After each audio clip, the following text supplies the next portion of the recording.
안녕하세요. JD 부장부서의 소장 조달입니다. 오늘은 진정한 버블이라면 금리를 올려도 주가는 오른다라는 주제로 말씀드리도록 하겠습니다. 2026년 6월 18일 목요일 시황입니다. 독서 모임 6기를 모집합니다. 신청 기간은 이번 주 월요일부터 일요일까지 일주일간이고요. 시간은 2026년 7월 11일 두 번째 토요일 오후 2시, 장소는 신촌입니다. 신청은 조단777.com에서 합니다. 조단777.com에서 매뉴얼과 함께 자산을 10년에 10배, 20년에 100배로 늘리시고 조기 은퇴하시기 바랍니다. 주소창에 조단777.com을 치시면 됩니다. 이제 매뉴얼은 세계 1등뿐 아니라 QQQ도 리밸런싱 발급받게 합니다. 유튜브 멤버십에서는 매뉴얼이 아닌 인생의 꿀팁에 관한 얘기를 합니다. 뉴욕 마켓워치 FOMC 절반 연내 인상 전망, 주가 떨어지고 달러 올라가고 채권 혼조다라는 기사가 있는데요. 어제는 나스닥이 1.34%, S&P 500 지수가 1.21%, 다우존스 지수가 0.98% 떨어지며 3대 지수 모두 하락했습니다. 메뉴입니다. 진정한 버블이라면 금리를 올려도 주가는 오른다. 어제 신임 연준 의장 케빈 워시의 FOMC 첫 연설이 있었습니다. 매파적 발언이었습니다. 올해 한 번 이상의 금리 인상이 우려되는 내용이었습니다. 나스닥은 1% 넘게 하락했습니다. 사람들은 겁은 먹습니다. 그런데 저는 반대로 생각합니다. 금리는 물가가 올라서만 올리는 것은 아닙니다. 케빈 워시는 물가 상승 때문에 금리를 올릴 수밖에 없다고 했습니다. 반은 맞고 반은 틀립니다. 금리는 주가가 올라도 올립니다. 역사가 증명합니다. 1999년 닷컴 버블을 봅시다. 나스닥이 한 해에만 85%가 올랐습니다. 연준은 금리를 3차례 인상했습니다.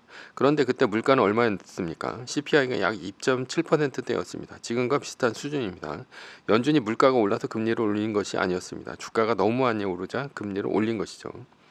2022년은 달랐습니다. 2020년 코로나 때 물가는 1.2%였습니다. 그런데 미국 정부가 무지막지하게 돈을 풀었죠. 그리고 2021년 물가가 7%대로 치솟았습니다.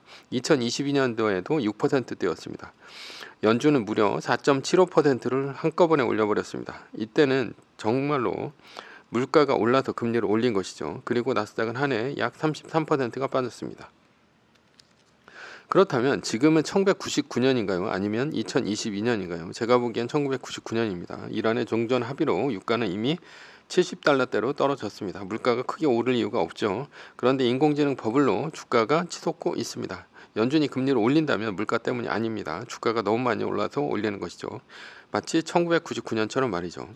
그렇다면 금리를 올리면 주가는 떨어질까요? 1999년을 봅시다. 연준이 금리를 3번 올렸습니다. 그런데 나스닥은 그해 85%가 올랐죠. 버블이 금리를 눌렀습니다. 투기적 수요와 포모가 맞물리면서 금리 따위는 안중에도 없었습니다. 진정한 버블이라면 금리를 올려도 주가는 오릅니다. 연준이 금리를 올린다고 쫄지 맙시다. 오히려 반대로 생각해야 합니다. 연준이 금리를 올릴 만큼 주가가 오르는 것이 진짜 문제입니다. 주가가 오르지 않으면 연준도 금리를 올릴 이유가 없습니다. 연준이 금리를 올린다는 것은 주가가 그만큼 폭발적으로 오르고 있다는 반증입니다. 그렇다면 언제 진짜 위험해질까요? 나스닥이 연간 45%를 넘어서는 때입니다. 그때는 다음 해에 조심해야 합니다. 1999년 85%가 오른 후 2000년 닷컴 버블이 터졌습니다. 그러나 지금은 아직 그 수준이 아닙니다. 갈 길이 더 남아 있습니다. 결론입니다. 케빈 워시의 금리 인상 발언에 나스닥이 1% 이상 빠졌습니다. 그런데 이것을 뒤집어 보면 연준이 금리를 올린 만큼 주가가 오르고 있다는 얘기입니다. 1999년에도 금리를 3번 올렸지만 나스닥은 85%가 올랐죠. 역사는 반복됩니다. 연준이 금리를 올린다면 그것은 오히려 지금이 버블의 한복판이라는 신호입니다.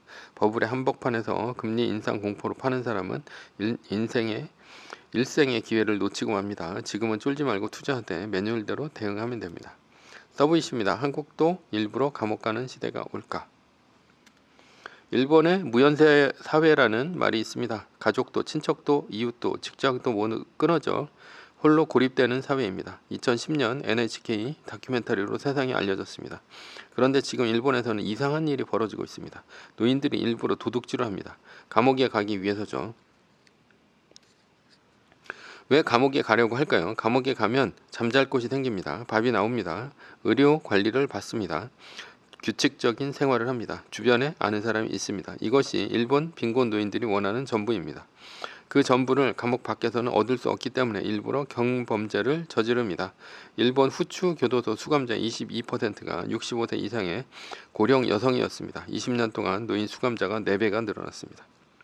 이들이 누구일까요? 마케이누 세대입니다. 마케이누는 패배한 개라는 뜻이죠. 1980년대 일본 버블 황금기를 보낸 세대입니다.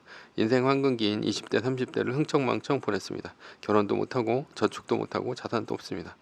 지금 이들의 나이는 60대 후반에서 80대입니다. 버블의 황금기를 누린 대가를 지금 치르고 있는 중이죠. 오헨리의 소설이 생각납니다. 경관과 찬송가입니다. 뉴욕의 노숙자 소피는 겨울이 오자 범죄를 저질러 경찰에게 잡혀 감옥에서 따뜻하게 지내려고 합니다. 고급 식당에서 돈 없이 먹으려다가 쫓겨납니다. 유리창을 깼지만 경찰은 믿지 않습니다. 소란을 피웠지만 경찰에게 무시당합니다.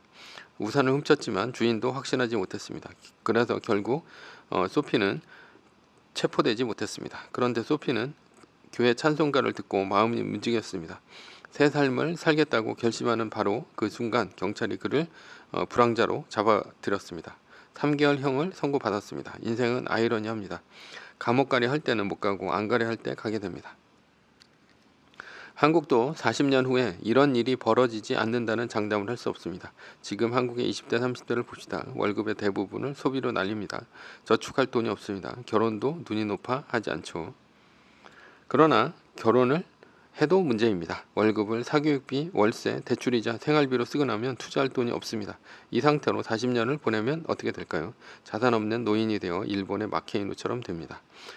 그렇다면 어떻게 해야 할까요? 20대, 30대의 자산을 늘려야 합니다. 흥청망청 보내는 것이 문제가 아닙니다. 자산을 만들지 않는 것이 문제입니다. 결론입니다. 일본 노인이 일부러 감옥에 가려는 이유는 젊었을 때 자산을 만들지 않았기 때문이죠. 인생의 황금기를 흥청망청 보낸 대가를 60대, 70대에 감옥에서 치르고 있는 중입니다. 한국도 40년 후에 이 길을 걷지 않는다고 장담할 수 없습니다. 노인이 되어서 감옥에 가려고 노력하지 않으려면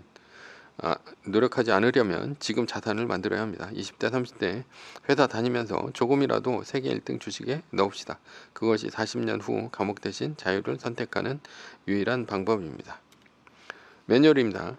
세계 1등 주식은 주가가 떨어지면 리밸런싱을 하다가 마이너스 3%가 뜨면 말뚝을 박습니다.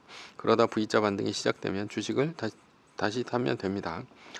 자세한 내용은 JD부장연구소 인강 사이트에서 강의를 들으시면 되고요.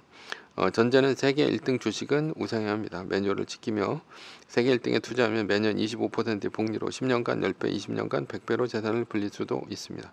위의 상황은 매뉴얼일 뿐입니다. 따를 사람은 따르고 참고할 사람은 참고하시면 됩니다. 주식을 사고 파는 것에 대한 모든 책임과 이득은 본인에게 있습니다. 매뉴얼을 지키려면 머리를 쓰지 말고 머리를 쓰려면 매뉴얼을 지키지 맙시다. 오늘은 진정한 버블이라면 금리를 올려도 주가는 오른다 라는 주제로 말씀드렸고요. 지금까지 JD부장부서의 소장 주던이었습니다. 지금까지 들어주셔서 감사합니다.